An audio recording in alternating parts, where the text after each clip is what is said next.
lors du Festival de Cannes, Toscan du Plantier avait rencontré Kurosawa qui s'est plaint qu'au Japon, personne ne voulait plus lui confier de films parce qu'ils avaient peur de lui, parce que quand il commençait, on ne savait pas où ça allait se terminer. Alors, Toscan a dit, mais Akira, moi j'ai envie de faire un film avec vous. Et comme il connaissait bien Silberman, il a dit à Serge, est-ce que vous ne voulez pas produire un film avec Kurosawa?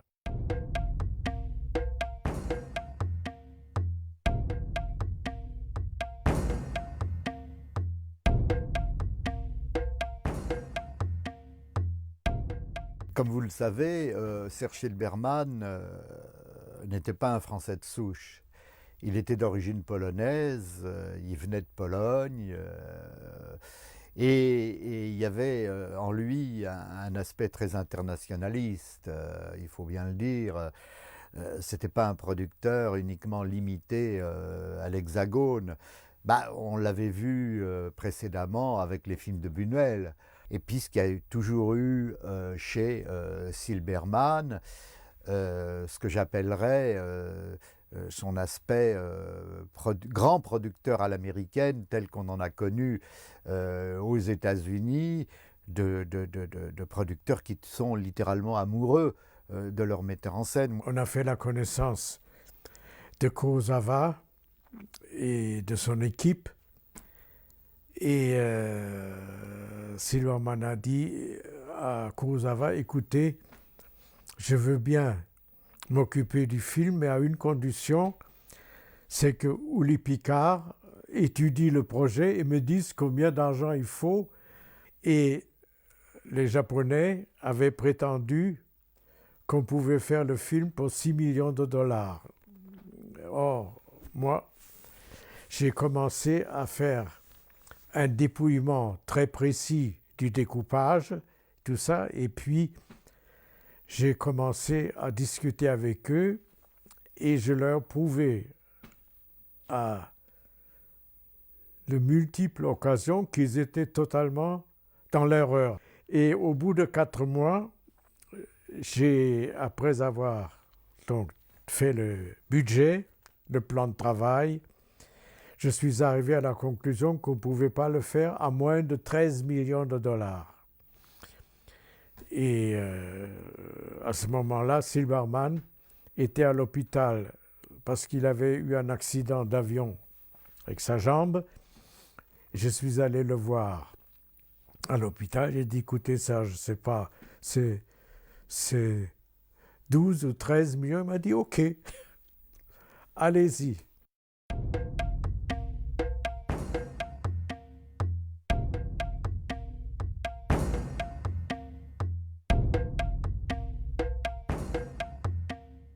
Au départ, c'était totalement contre nature. Mais en fait, toutes les associations contre nature sont finalement très très productives. Parce que lui, il a un côté, Kurosawa, très artisan.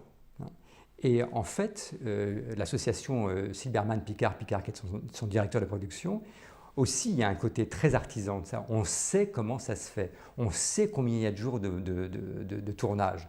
Un crépuscule, ça dure. Picard a tout à fait étonné Kurosawa en disant bah, écoutez, un crépuscule, ça fait quoi? Ça dure quoi 2 minutes hein, pour passer vraiment au crépuscule. Bon, 2 minutes, c'est si vous avez une scène qui dure X minutes, bah, vous la faites en plusieurs jours. Et c'est pas seulement un jour. Donc ces éléments-là, ah oui, bon, ils parlent de la même chose, quoi. La première fois, on est parti en repérage dans le nord, dans l'île de Hokkaido. Et à ce moment-là, je me suis rendu compte qu'il compliquait beaucoup le tournage parce qu'il voulait faire, par exemple, un chant à un endroit. Et quand je lui demandais le contre-champ, vous le faites où? J'étais à 100 km. Et tout était comme ça. Alors j'ai dit, écoutez, Akira, ça va être très compliqué parce qu'on n'aura jamais le raccord du ciel, on aura des problèmes de logistique, de transport et tout ça, est-ce qu'on ne peut pas trouver un endroit où on peut grouper tout? Bon. Et en plus, ça l'a beaucoup énervé que je posais sans arrêt des questions. Et un jour, il ne voulait plus continuer les repérages. Alors, moi, j'ai téléphoné à Silberman à Paris. J'ai dit, Serge, Kurosawa ne veut plus continuer parce que ça l'énerve que je pose des questions. Alors, il m'a dit, établissez-moi une liaison téléphonique avec mon assistant bilingue et Kurosawa et tout ça. Et Silberman a dit, écoutez, Akira, c'est très simple. Si Picard ne peut pas vous poser des questions, il n'y aura pas de film. Alors, cette vieille japonaise qui était à la fois la collaboratrice, sa script, son assistante, son souffre-douleur, sa confidente et tout, elle avait compris que moi je voulais que le bien. Et quand je posais des questions, c'était pas pour l'emmerder, mais c'était parce que j'avais besoin de savoir pour pouvoir établir un plan de travail valable. Alors finalement, elle lui a parlé, et puis il est descendu, il m'a serré la main, il a dit bon, on a continué. J'ai commencé à préparer effectivement, et il a dessiné tous les costumes, tous les accessoires, tout, il s'est occupé de tous les détails, c'était extraordinaire. Hein? 父上、あのイノシシ、この場で料理ましょうか。あれは古いイノシシ、肉が硬く臭い。とても食えん。さながらこの秀虎よ。食えるかの？ Et dans les cercles autour de Kurosawa, pour la réalisation de Han, il y avait plusieurs cercles autour de lui, le cercle des experts, et puis le cercle un petit peu plus éloigné, je dirais, c'est le cercle des gens qui ont un peu de bouteille, mais bon, ça va, encore expérience à transformer. Et puis il y avait, ce qui lui importait beaucoup, il y avait aussi des gens à former. Il a fait appel, comme ces transmissions, je dirais, sur le tas, et donc faire appel à des assistants réalisateurs japonais auxquels il a fait passer un test de scénario, parce que c'était, d'après ce qu'on disait, c'était vraiment ce qui était le plus important. Hein. C'est-à-dire, si vous voulez commencer à faire du cinéma, écrire. Et puis, dans le lot, je dirais, de ces assistants à former au cinéma, il y avait aussi un Italien.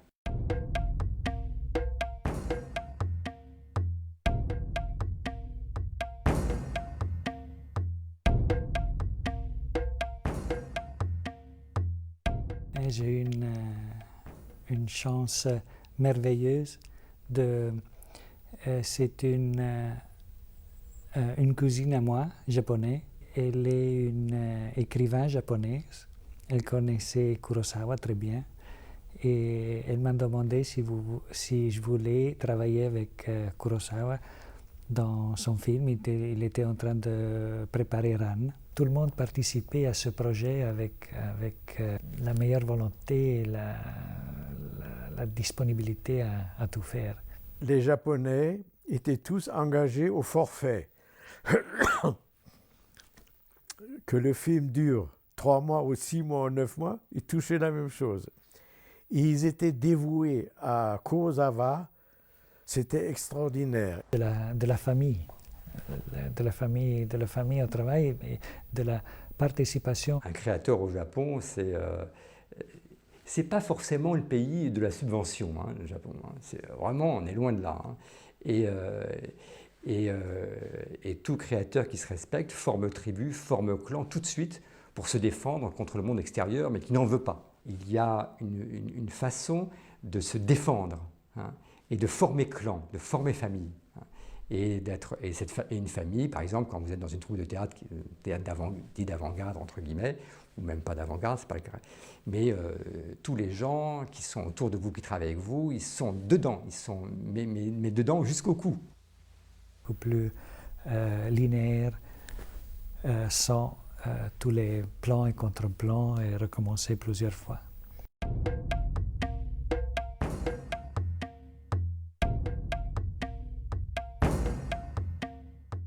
黒沢さんの複数のキャメラを使い方はいわゆるマルチカメラでロングとアップとフルを撮るっていうのと全然違うんですよ。黒沢さんの場合はとにかく俳優さんの芝居をあんまりじっとしてませんから動かしますがまずでその動く芝居をそれぞれこっちのキャメラは誰を狙うとかこっちはどうとかっていうふうにな時もあるしもうそれぞれがそれぞれのカットをもう入れ違ったりなんか絶えず動きますんでみんなそれは彼がなぜかっていうと編集の材料を取ってる頭の中で編集しながら撮影してるからだから普通のいわゆるフィックスでマルチキャメラで撮影するのとはやり方が違います。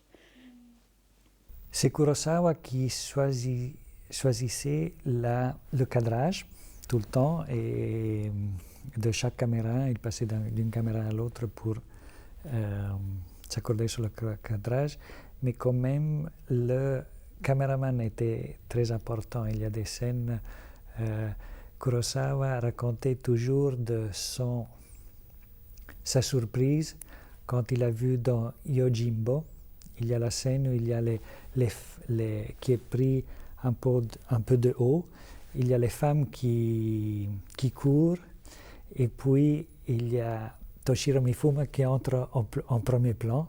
C'est une chose que Kurosawa n'avait pas prévue et quand il a vu Orache, il était très, très étonné parce que la puissance du Mifune qui entre au premier plan et c'est un exemple de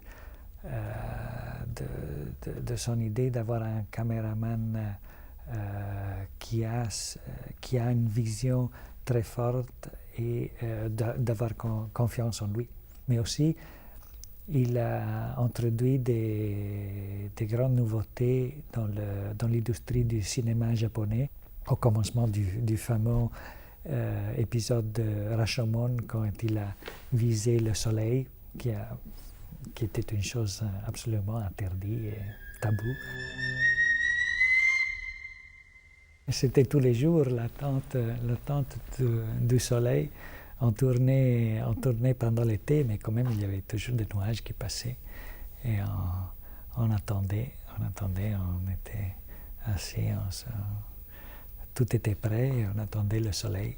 C'était un très grand luxe que Kurosawa pouvait se permettre. Comme c'est le cas souvent, on n'est pas du tout une musique redondante, c'est une musique, je dirais presque, c'est une musique qui est audible sans l'être. Takemitsu, tout comme Kurosawa, ce qui l'intéressait surtout dans le cinéma, c'est d'intégrer le silence. C'est de ne pas en rajouter. C'est-à-dire que comment je fais pour que la musique ne bouffe pas du silence et que la musique soit en contraste avec le silence.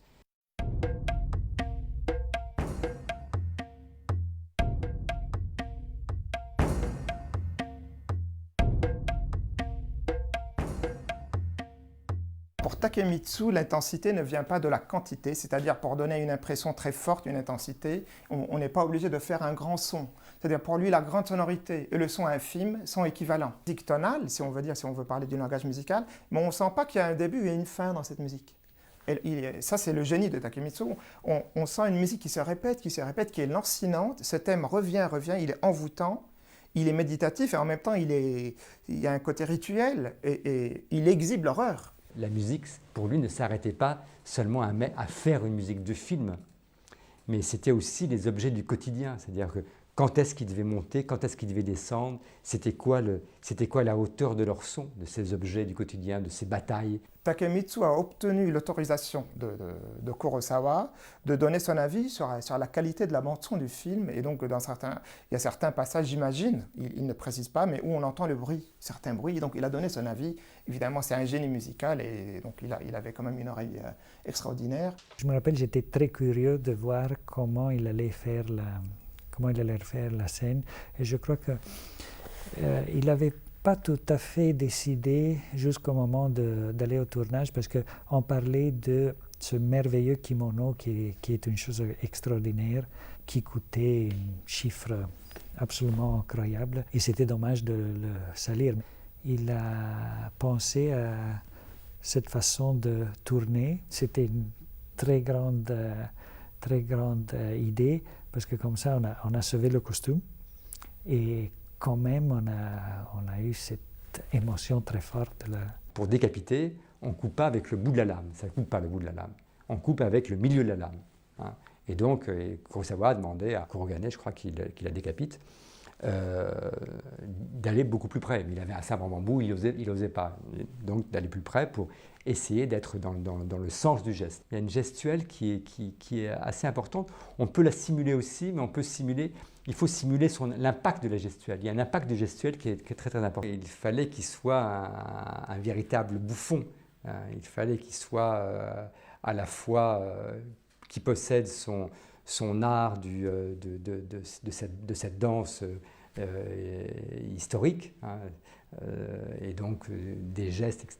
Et en même temps, il fallait qu'il soit dans de l'insolence, dans de l'impertinence. Kurosawa s'est entiché de Pita, qui était un travesti de l'époque, quand je dis l'époque parce que ça fait maintenant 20 ans, mais qui était assez connu au Japon, et pour lui, un petit peu, lui mâcher le travail, je dirais, parce que lui, il était plutôt dans un rapport un peu de subordination vis-à-vis de Kurosawa, vis-à-vis d'Idizora, donc il fallait trouver à la fois cette impertinence et en même temps cette impertinence, je dirais, raisonnée dans le vocabulaire des gestes de l'époque, mais tout de même impertinence. Il lui a envoyé des préparatifs, des brouillons, et Pita appelle ça c'est mes love letters de Kurosawa. C'est-à-dire que c'est une espèce d'approche ensemble de comment est-ce que toi, Pita, tu peux t'approcher de l'idée que j'ai. Si vous réfléchissez à un film pendant 30 ans, qu'il se fasse, etc., au bout d'un certain temps, 30 ans, c'est long. Hein, et puis quand les épreuves arrivent et que ce n'est pas ça que vous avez rêvé, et puis il a une avance. Il a une avance de rêve par rapport aux autres. Hein. Il rêve plus, parce qu'il a rêvé plus longtemps, et les autres ont rêvé peut-être, je ne sais pas, ils ont mis 5 mois, 6 mois, 10 mois. Donc le temps du rêve n'est pas le même. Donc les colères, c'est encore un conflit de rêve. Hein. Pourquoi diable tu n'es pas dans mon rêve? La colère, c'était Kurosawa avec cette grande personnalité, ces idées, ces images très fortes dans la tête. Elle était si fort qu'il voulait qu'il se matérialise directement. Et quand ça n'arrivait pas, c'était vraiment la rage. Avec Yume, vers la fin du tournage du Yume, c'était même le contraire, c'est-à-dire l'équipe des assistants, à la fin, on arrivait à préparer les scènes si bien qu'on a eu quelques scènes où il arrivait, il s'asseyait, il disait bon, on tourne, et on tournait, tchac, moteur, parti, ok, fini, et puis il se regardait, il disait on a déjà fini, on rentre. Et alors on a fait ça une paire de fois, et puis il est venu chez nous, il a dit ça ne marche pas comme ça, je ne suis pas capable de travailler comme ça, il faut que j'arrive sur la scène avant, et il faut que je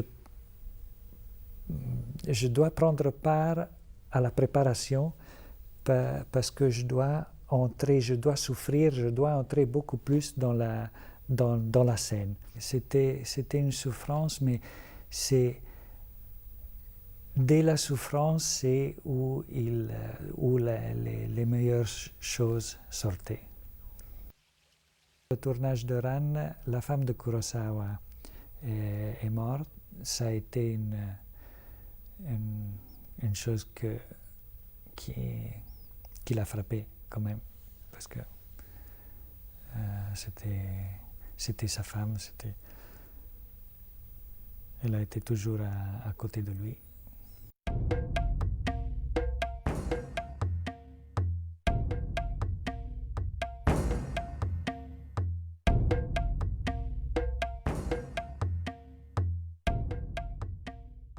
もうこれは助かりませんよっていう病気を宣告されていたのでね、それで私が一番最初に聞いたんですね。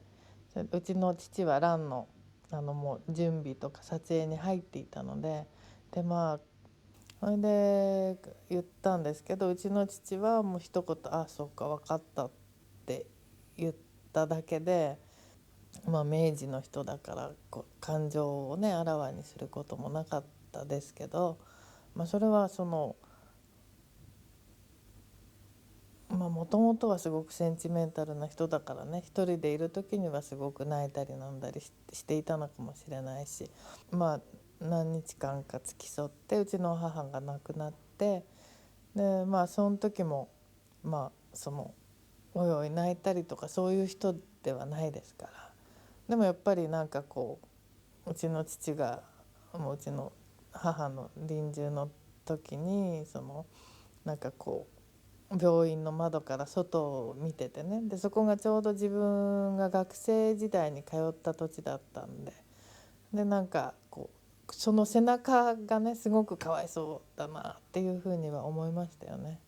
うちの母が亡くなって家に連れて帰ってきてから、葬式らしくない葬式にしろって言って怒鳴り散らして、でなんていうのかな、うちの母って明るいことが大好きだったんで、辛気臭くない葬式にしろっていうことを私たちは命じられたんですよ、兄と私は。C'était son idée de la mort. Quand on travaille bien, on travaille beaucoup. La mort, c'est finalement pouvoir se reposer. Et ça ne doit pas être une chose triste, mais ça doit être une fête. C'était ça son idée, on la voit très bien dans l'épisode des Moulins de Yume. La bande qui joue et les jeunes filles qui lancent les fleurs. でもやっぱり映画があったんでね、立ち直りも早かったですね。まだ撮影中だったんで、そういう時にうちの母があなたには何百人も待ってる人がいる。あなたが働かなきゃみんなは働けないし困るんだよっていろんな段取りもしてあるんだし、いろんな迷惑をかけるんだから、もういつでも速やかに映画の現場に戻りなさいっていうことを言っていた母だったし、やっぱりそこで、よく分かったんじゃない、うちの父もそれでもうすぐに帰って働いてました。ロケの撮影っていうのはこの質問にあるようにあれなんですよ。黒沢さんの場合は非常に重要なんですね。いつも撮影終わってから一緒にスタッフと一緒に食事をするんですね。それが黒沢さんの場合はもう非常にこれだけは必ずある。Dès que le soleil tombe, on ouvre les bouteilles et alors c'est la fête. Et la fête est tous les soirs. C'est vraiment tous les soirs. Et on mange, on boit, on s'amuse tous les soirs, tout l'ensemble. On raconte des histoires, on fait du théâtre ensemble. C'était très amusant. Et en effet, la scène de la fête du Madadayo, quand tout le monde chante, c'est son esprit. あの中でやっぱりいろんな歌を歌うんですけど、そのおしまいの方に、今こそ別れ目って別れる時だからさらばさようならっていうところがあるんですが、どうしてもその歌を使っていながら黒沢さんはそれは使わないんですよ。最後までいかないんですよ。やっぱり嫌だってですね、別れるのが。で歌だからいいじゃないかと思うんですが、今こそはお別れでさようならっていう言葉を使いたくない。でその前でカットしてるんですよ、全部。非常に歌の中に自分の気持ちが入ってますけど。Son change était de travailler jusqu'à la fin et de trouver sa mort sur le tournage. C'est son esprit. J'aime bien mon travail, j'aime bien partager mon travail avec mon équipe et je veux bien continuer. Puis je sais que mon âge est déjà avancé et à un moment ou l'autre, je vais me sentir mal et je vais sortir de la scène comme ça. Taraudé, c'est crise de la transmission. Qu'est-ce que mes 50 ans de professionnalisme, ils vont où? Ils disparaissent où? Par quel canal ça va se mettre? De ce moment-là, son fils et sa fille ont commencé à s'occuper plus de leur père et je crois que ça a été très bon et lui était très content de les avoir avec lui sur le tournage, sur la production, sur la promotion. でそれでその海外のキャンペーンに行った時に、でその夜寝る時にね、リア王の一節でもう親と子がそのカゴの中でこう語り鳥と鳥がこうさえずり合うっていうようなそういうフレーズがあって、それを引用してね、なんていうのかな、そういうふうに仲良くしようねっていうようなリア王の一節を引用してなんかふざけて言ったんですよね。À partir de Yume, Kazuko-san a commencé à faire les costumes. C'était très bon pour lui aussi. Il était très content. 私の仕事はね、うちの父の映画に比べればまだ駆け出しですし、職人を超えてアーティストになるんだぞと言われていたので、まだまだ一生懸命頑張ってね、映画界に入れてるっていうことはね、多分うちの父は喜んで見ててくれてるんだなって。でうちの父が生きてる時いつも俺は死んでからお前にお礼をするからなとかいうわけのわかんないことを言って、生きてる間は全くお礼をしてくれなかったので、そういう意味で応援してるのかなと、いろんな監督とね楽しく映画ができてね。